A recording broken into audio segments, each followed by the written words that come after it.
Welcome back to the Valley Hoops Insider podcast, part of the Valley Hoops Insider website. I'm Harry Schroeder, glad to be with you today. And man, we're really privileged. We've got a great guest for you today on the Valley Hoops Insider podcast. First, I just want to remind you about some of the folks we're trying to nudge you to go see. I want you to go to Don Brown Chevrolet here in St. Louis, but not just the Don Brown Chevrolet, great dealership, but you want to call Ben Yates, a terrific salesman there.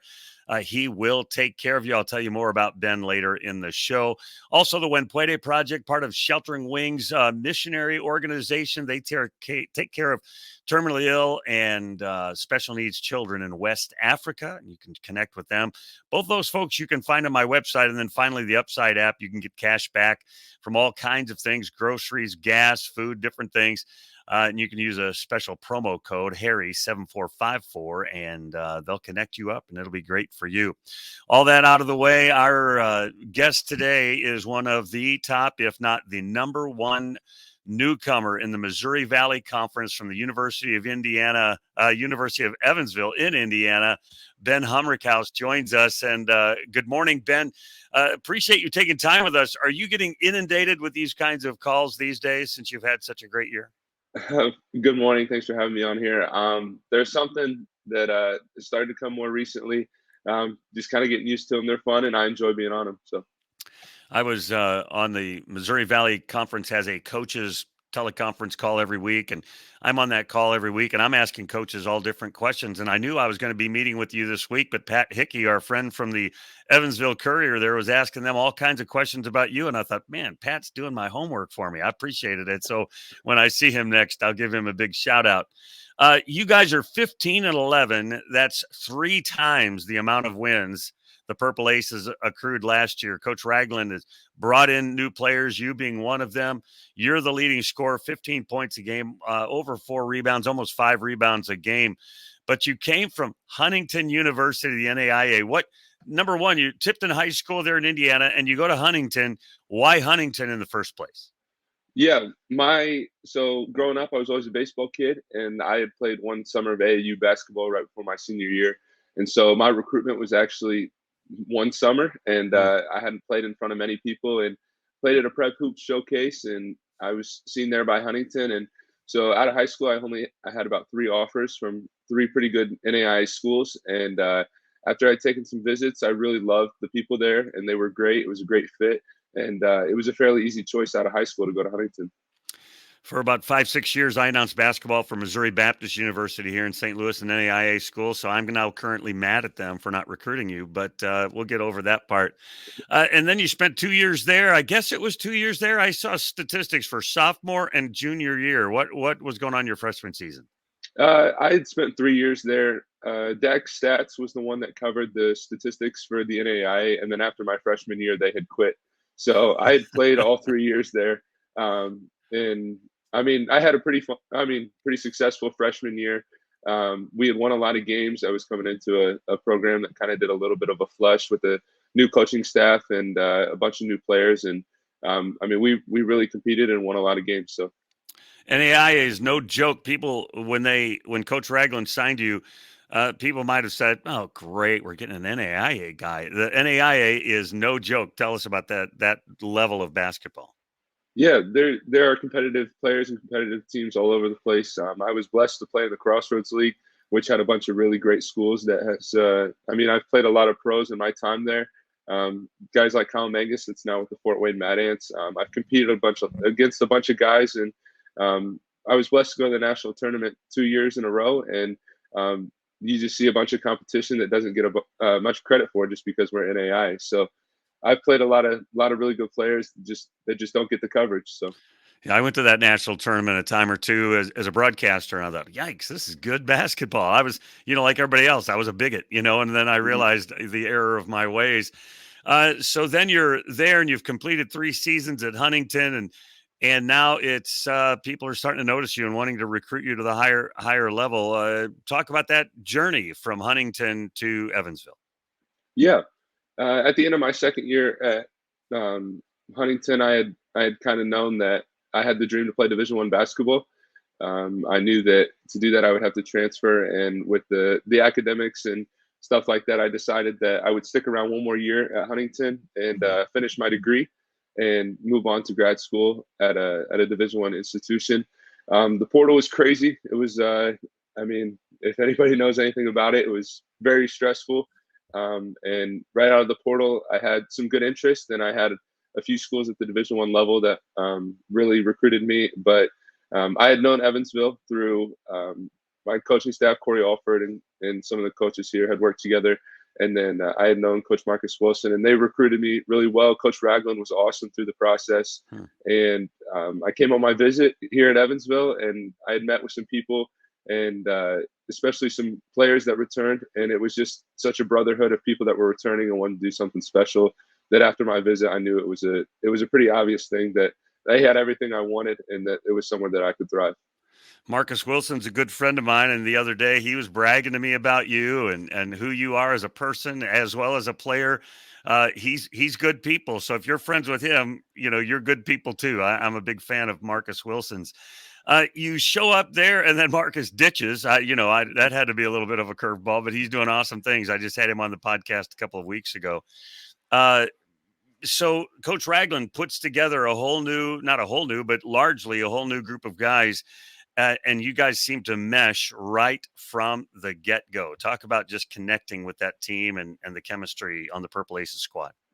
Yeah, we have a good amount of new guys, but the transition was fairly seamless for most of us. We had a group of 5 guys that stuck around, and once it was time to make that switch, they were so open to getting to know the new guys early. We hadn't even come in for the summer yet, and we were friends in group chats over text, over Snapchat, and stuff like that. And the guys that stuck around made such an effort to become friends with us before we were ever teammates. And so coming in, we already were comfortable with the people we were with. And so when it came to the summer and starting to work hard, we had something behind us beyond basketball. So the transition was actually super seamless and very easy. We've kind of had our own struggles, but that's common in a team that wants to compete every day. And so, it was a fairly easy process. Coach Ragland is just in his second year there as a head coach. Talk about him. What are the qualities about him that you appreciate and you've grown to appreciate? Obviously, you've just been there a short time. Yeah, Coach Ragland has been awesome since the day I met him. One of the things that he doesn't get much credit for is this is beyond basketball, but just if you were to talk to Coach Ragland, you can understand that you have his full attention. He's one of those people that is a great listener. And with what comes with that is he instills a bunch of confidence in his players. He really values the relationship with those players, and it makes wanting to play well for a coach like that much easier. It makes the community much better. When you step out on the floor, it's no longer you, but he's instilled this team identity in us. That's one of those things. He just believes in his players so much. I say instills that relationship before it ever becomes basketball, and it makes life so much easier. I know you have an NBA dream, and you got injured and had to miss some games, and that had to be frustrating. And the team struggled while you were out. You're back now. They've got an amazing record when you're in the lineup. That's got to feel good that you really add value to the squad. Yeah, I think it's good to know sometimes just the value that you can add to a team. But I have to give our guys a bunch of credit while I was out. We struggled for some games, but our team grew so much through that time. We started to truly understand our identity as a team and at our core principles. And while they were out, we lost some games, but we came together through those times. And so when I had come back, the transition was easy to come back. And it just kind of skyrocketed us a little bit. So, yeah, it really is frustrating to be out, but our team grew a bunch through that time. We're going to talk more with Ben Humrichous in just a minute. I want to tell you about our friend Ben Yates at the local Chevrolet dealership. Are you in the market for a new car? I was, and so I went to Don Brown Chevrolet here in St. Louis.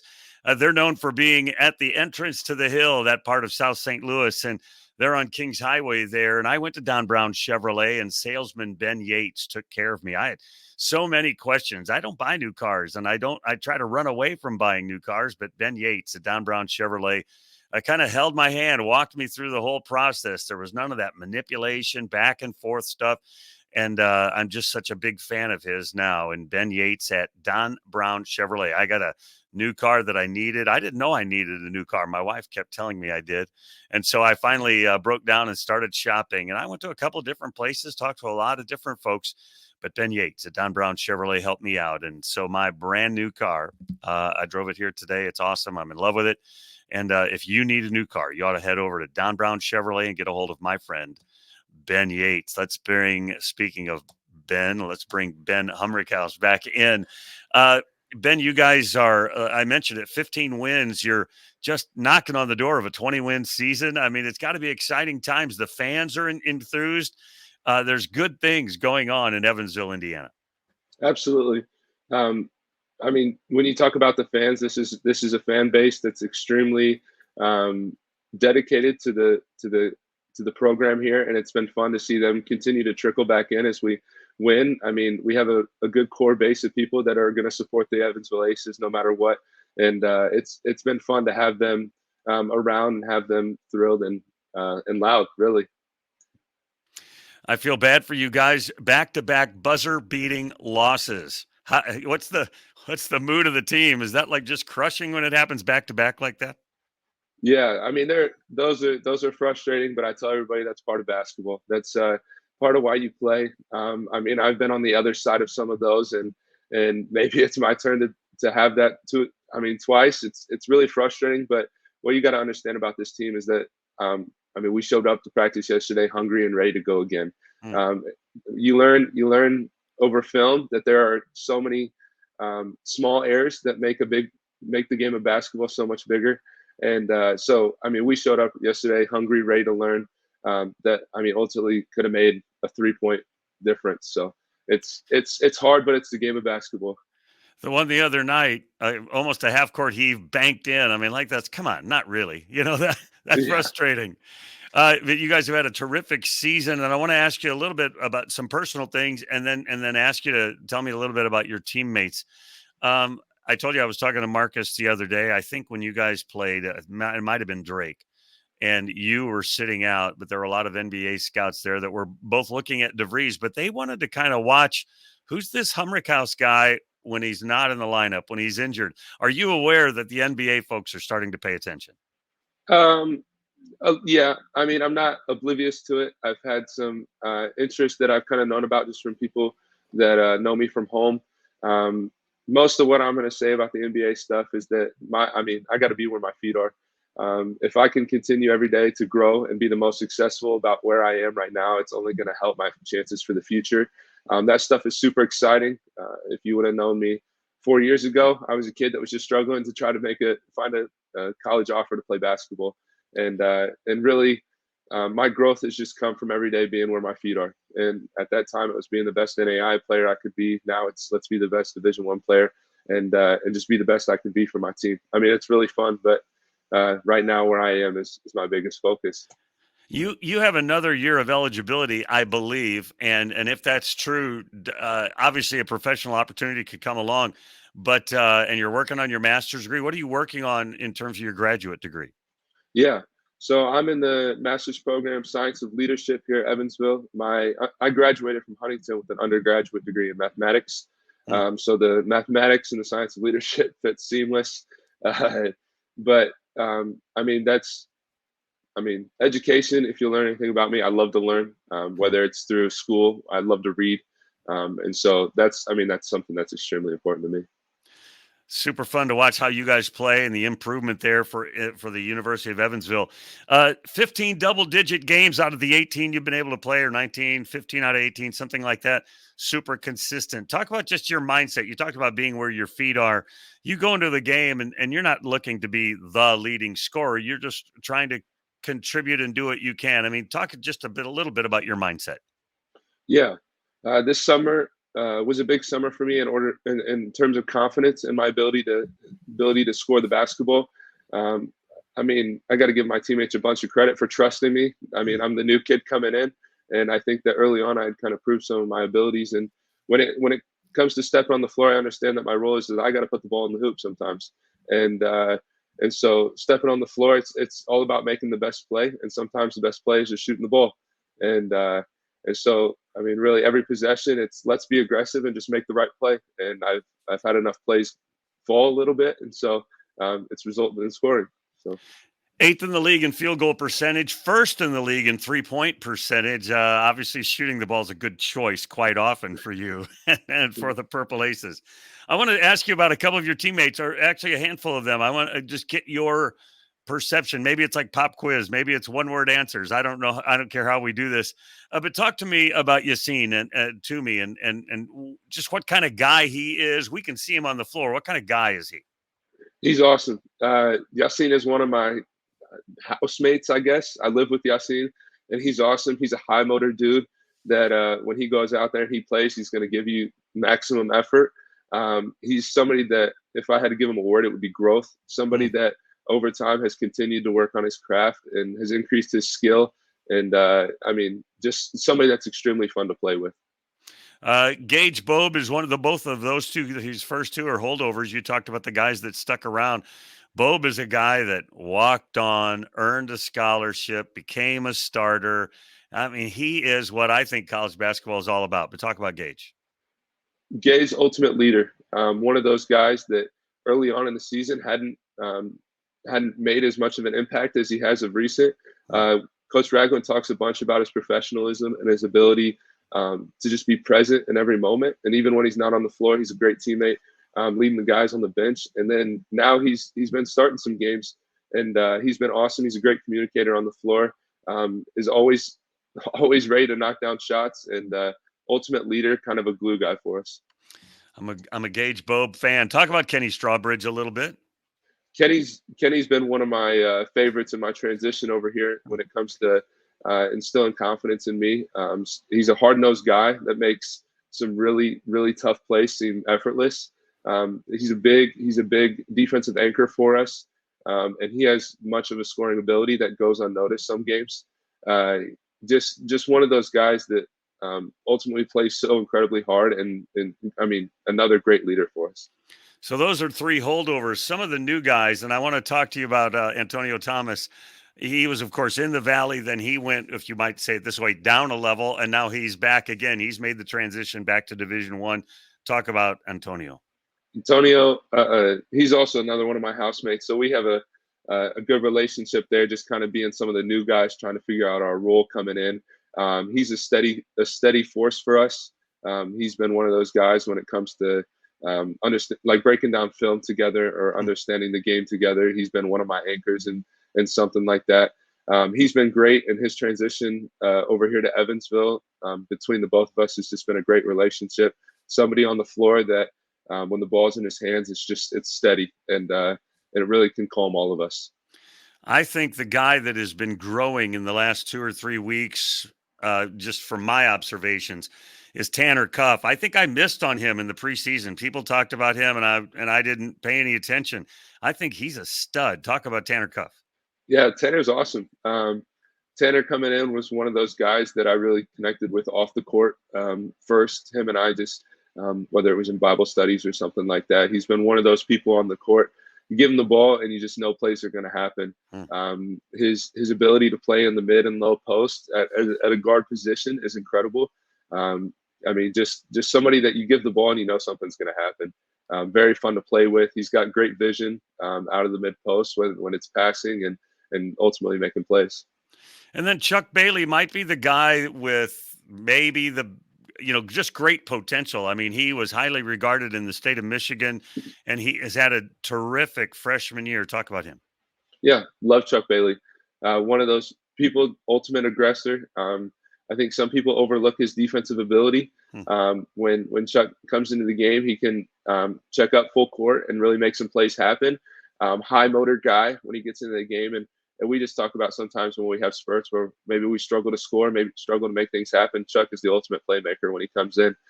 Somebody that's continuing to grow. If you watch our games, there's mistakes that might have happened in the first third of the season. And he's come in and corrected some of those and then has become a more high efficient scorer. I love the makeup of this team, and it will continue to grow as the season goes along.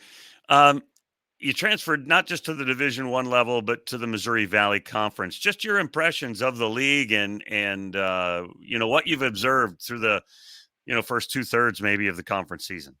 Yeah, incredibly tough league. Speaking more when it comes to physicality, I mean, every night you're going to play teams that are going to go out there and be physical.